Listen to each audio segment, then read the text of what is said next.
আল্লাহ পাক রব্বুল আলামিন পয়গম্বরকে ডাকতে বলবো, পয়গম্বর আপনি যদি জান্নাতের মধ্যে না প্রবেশ করেন গো পয়গম্বর, তাহলে আপনি জাহান্নামের মধ্যে যান।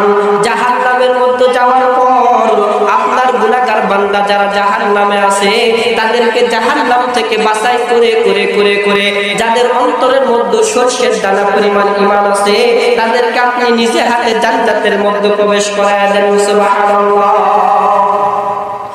শুধু তাই নয় রে মুসলমান ভাই, আপনার আমার নবী আমাদেরকে বাছাই করে করে জান্নাতের মধ্যে প্রবেশ করাবে। আল্লাহ তাআলা ডাকতে বলবো, গো পয়গম্বর আপনার উম্মত কি আর জাহান্নামে আছে? পয়গম্বর ডাকতে বলবে, ও আল্লাহ আপনার ও আমার উম্মতেরা একটাও জাহান্নামের মধ্যে নাই। যাদের অন্তরের মধ্যে সরষে দানা পরিমাণ ঈমান আছে তাদেরকে আমি বাছাই করে করে করে করে জান্নাতের মধ্যে ঢুকিয়ে দিয়েছি, আর একজন